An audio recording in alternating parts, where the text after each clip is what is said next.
नमस्कार। मैं सुनील कुमार आपका स्वागत करता हूं आपके अपने चैनल क्या ऐसा होता है में।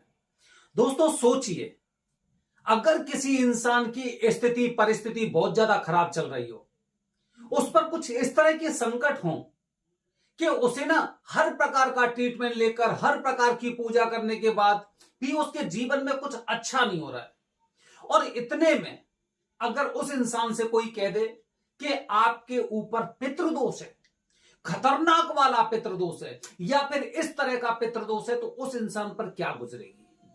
और अगर चलो ठीक है, हम ये भूल जाते हैं कि गुजरेगी क्या, उसके पश्चात वो इंसान क्या करेगा, जानते हैं। पूरा वीडियो देखना दोस्तों, पसंद आ जाए तो कमेंट बॉक्स में हर हर महादेव जरूर लिखना।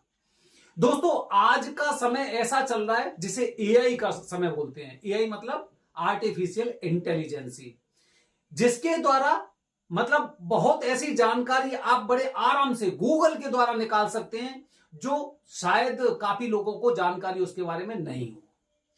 हमें किसी चीज की कोई समस्या होती है, कोई चीज हमें सर्च करनी होती है, किसी लोकेशन पे जाना होता है, या फिर कोई भी चीज हमें खरीदनी होती है, तो हम गूगल पर जाते हैं, गूगल पर उन सब चीजों के बारे में देखते हैं और फिर जो भी हमें करना होता है वो कार्य को करते हैं।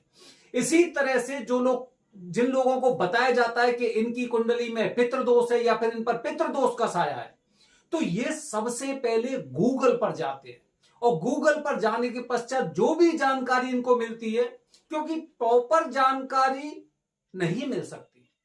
कब तक नहीं मिल सकती? जब तक आप उसमें अंदर प्रवेश नहीं कर सकते, जब तक आप काफी माध्यमों में उस चीज के बारे में आप विचार विमर्श नहीं कर सकते, कुछ किताबें नहीं पढ़ सकते। क्योंकि केवल गूगल के द्वारा अगर आप जानकारी ले रहे हैं तो उसके बहुत ज्यादा गंभीर परिणाम आपको उठाने पड़ सकते हैं। दोस्तों हम हमेशा कहते हैं कि हमें अपने धर्म की जानकारी होनी चाहिए। मैं भी आपसे एक बात कहना चाहूंगा इस वीडियो के माध्यम से, अगर आपकी शादी होने वाली है या फिर आपकी शादी हो चुकी है, छोटे छोटे बच्चे हैं या फिर बच्चे होने वाले हैं, एक काम आपको करना है जिससे आपका जीवन संकट से मुक्त हो जाएगा। वो जानकारी है दोस्तों कि हमें अपने बच्चों को, अपने परिवार को अपने धर्म की जानकारी देनी चाहिए। और धर्म की जानकारी केवल ऐसे नहीं कि हमने किसी से सुनी और उसी को फॉलो करने लग गए। हमें शास्त्र पढ़ने चाहिए, हमें वेद पढ़ने चाहिए, हमें अच्छी जानकारी, कोई भी चीज हो, अच्छी हो या बुरी हो, उसके बारे में हमें उसके दोनों पहलुओं को सोचना चाहिए। तभी हम अपने धर्म का अच्छी तरह से पालन कर सकते हैं। दोस्तों इंटरनेट पर जब हम सर्च करते हैं पितृदोष के लक्षण कौन से होते हैं, पितृदोष का समाधान क्या है, तो यह जानकारी इतनी खतरनाक हो सकती है कि केवल आपको नहीं, आपके कुल का नाश कर सकती है, आपके कुल को बर्बाद कर सकती है। उदाहरण के लिए दोस्तों, कि जैसे अगर किसी इंसान की तबीयत खराब होती है और ये किसी डॉक्टर से दवाई लेके आते हैं, उस दवाई के बारे में आप इंटरनेट पर सर्च करना, गूगल में सर्च करना, जो उसमें रिजल्ट आएंगे उसे देखकर, उसे पढ़कर आप इतने विचलित हो जाएंगे कि क्या मुझे इस तरह की समस्या है, क्या मुझे इस बीमारी का इलाज दिया गया है, या फिर मेरे अंदर इतनी गंभीर समस्या है, ऐसे ऐसे विचार भी आ जाते हैं। तो इसीलिए इंटरनेट की जानकारी पे पूरा विश्वास मत करिए जब तक आपको वो जानकारी एक अच्छे माध्यम से प्राप्त नहीं हो जाती है, ठीक है। तो इसीलिए दोस्तों काफी लोग पितृदोष के बारे में जब गूगल पे सर्च करते हैं तो उसी को फॉलो करते हैं, और फॉलो करने के बाद स्थिति यह आती है कि इनका जीवन और ज्यादा संकटपूर्ण हो जाता है। वो कैसे हो जाता है दोस्तों? जैसे कि पितृदोष। अब पितृदोष के बारे में लोगों को दो चीजें जाननी चाहिए, एक पितरों का श्राद्ध होता है और दूसरा पितृदोष की पूजा होती है। ये दोनों चीज बहुत अलग है। पितरों का श्राद्ध करने का अधिकार हर इंसान को नहीं होता है, हर पुरुष को नहीं होता है, और होता भी है तो वो एक कंडीशन होती है, उसके बाद होता है। जबकि पितृदोष की पूजा हर इंसान कर सकता है। उदाहरण के लिए अगर किसी इंसान को बताया गया है कि आप पितृदोष की पूजा करिए या आप पर पितृदोष है, इन्होंने इंटरनेट पर सर्च किया, इंटरनेट पर देखा इन्होंने, अमावस्या को कौए के लिए खाना खिलाना, अमावस्या को अपने पितरों का आह्वान करना, अमावस्या के दिन पितरों का तर्पण करना, या फिर किसी जो तिथि बताई गई है या फिर जो इनकी मृत्यु वाली तिथि होती है उस दिन आप ये कार्य करिए, आप पिंडा दीजिए, आप वो करिए।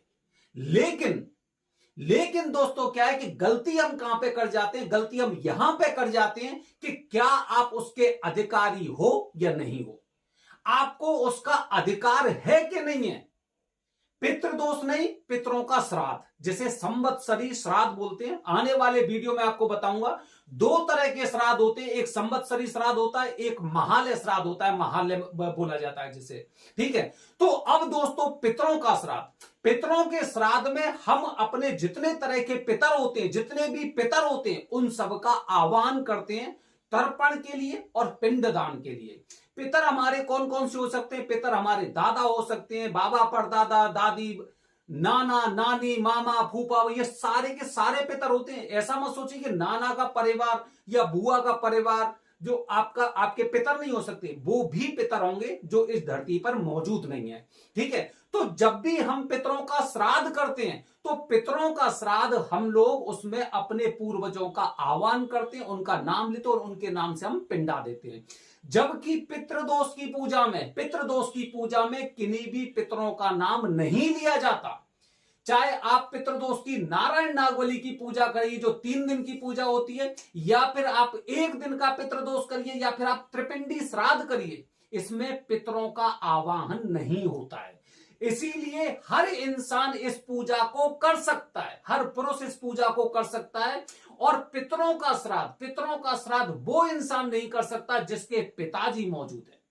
अगर पिताजी मौजूद हैं तो वो इंसान इस पितरों के श्राद्ध करने का अधिकारी नहीं है। मतलब आपके पास वो अधिकार कब तक नहीं है? जब तक आपके पिताजी मौजूद नहीं है। लेकिन आपके ज्योतिषी ने क्या बताया, आपको गूगल ने क्या बताया कि पितृदोष की शांति के लिए या पितरों को संतुष्टि प्रदान करने के लिए आप पितरों का इस तरह से श्राद्ध करिए, अमावस्या को पिंडा दीजिए या फिर ये करिए। तो आप क्या कर रहे हैं? जिसका अधिकार आपको नहीं था आप वो भी काम कर रहे हैं। और जब वो भी काम कर रहे हैं, बिना अधिकार के जो भी कार्य किया जाता है उसके परिणाम बहुत खतरनाक होते हैं, बहुत भयानक होते हैं। इसीलिए दोस्तों कि कोई भी कार्य करने से पहले, खासकर अगर आप कुंडली दोष से संबंधित कोई भी समस्या है, पितरों से संबंधित कोई भी समस्या है, या फिर कुछ ऐसे वास्तु से संबंध कोई भी समस्या है, तो अपने आप इनका निवारण मत करिए। किसी एक इंसान से पूछने के बाद उसका निवारण मत करिए। कोई उपाय ऐसे मत करिए जिसकी वजह से आपका जीवन और आपके परिवार का जीवन खराब हो जाए। उदाहरण के लिए दोस्तों, जैसे कि हमारे भारत में संविधान के अनुसार अगर सुप्रीम कोर्ट भी सजा दे देते हैं तो उसके पश्चात जो यहाँ के माननीय राष्ट्रपति महोदय हैं, उनके पास भी एक अधिकार होता है कि हो सकता है कि उस इंसान को बरी कर दें, सजा कम कर दें। मतलब अंतिम अधिकार किसका होता है? राष्ट्रपति जी का। अब इसमें अगर आप प्रधानमंत्री जी के पास जाएंगे, मुख्यमंत्री जी के पास जाएंगे, तो वो उसमें कुछ भी नहीं कर सकते क्योंकि इसमें उनका अधिकार नहीं है। तो दोस्तों हमेशा इन बातों का ध्यान रखिए, किसी के कहने पर मत जाइए। और या फिर अगर कहने पे जा रहे हैं तो आप उन्हें पूरी स्थिति बताइए कि मेरे पिताजी मौजूद है, पिताजी मौजूद हैं तो आप पितरों का श्राद्ध करने के अधिकारी नहीं है। काफी लोग बोलते हैं कि गया जी में जाके आप ये कार्य करवाइए, आप प्रयागराज में करवाइए, आप हरिद्वार में करवाइए। अरे सोच तो लो, आप उस कार्य को करने के अधिकारी हो कि नहीं हो? कि जबरदस्ती गुरुजी ने आपको बताया, किसी पंडित जी ने आपको बताया और एकदम करने के लिए तैयार हो गए। ऐसा नहीं करना है। इसके आगे चल के आपको बहुत ज्यादा दुष्प्रभाव देखने पड़ सकते हैं और ऐसा पितृदोष भी आप अपने जीवन में पैदा कर सकते हैं या फिर पैदा हो सकता है जो कभी भी नहीं मिटेगा। आज आप जिन चीजों को मान रहे हैं तो आगे चल के वो आपके बच्चे से भी यही उम्मीद होगी और फिर यही, मतलब आप अधिकार के विरुद्ध चलने लग गए तो आगे चल के यही कार्य आपके परिवार में चलता रहेगा। एक और बात बता रहा हूं दोस्तों, पुरुष तो पुरुष, महिला भी इसमें सहभागी होती हैं।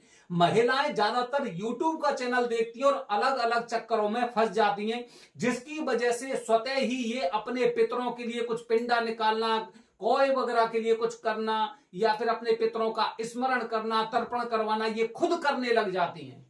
अगर ऐसा कर रही हैं आप, तो आप मानिए कि आप अपने परिवार का भला नहीं कर रही, बल्कि आप अपने परिवार के लिए गड्ढा खोद रही हैं, क्योंकि जहां पे आपके पति को अधिकार नहीं है तो आप करने वाली कौन होती हैं? इन बातों का ध्यान रखिए दोस्तों। गलत जानकारी हमेशा हर इंसान के लिए खराब साबित हो सकती है। जीवन खराब हो जाते हैं, कुल का कुल नाश भी हो जाता है दोस्तों। तो ध्यान रखिए, जब भी आप पर पितृदोष बताया जाता है तो पितृदोष और पितरों का श्राद्ध दोनों अलग अलग होता है, दोनों अलग अलग होता है। पितरों के श्राद्ध में आप अपने पितरों के नाम का उच्चारण करते हैं, जबकि पितृदोष की पूजा में चाहे वो 1 दिन की हो या 3 दिन की हो, उसमें किसी भी पितर का जिक्र नहीं होता है। बस हम कश्यप गोत्र के अनुसार उन पितरों को सदगति प्रदान करने के लिए ये पूजा करते हैं। बने रहिए हमारे चैनल के साथ दोस्तों। आने वाली वीडियो में बताऊंगा आपको संवत्सरी श्राद्ध और महालय कौन कर सकते हैं, कहां पर करना चाहिए और क्या होते हैं। हर हर महादेव, हरिओम।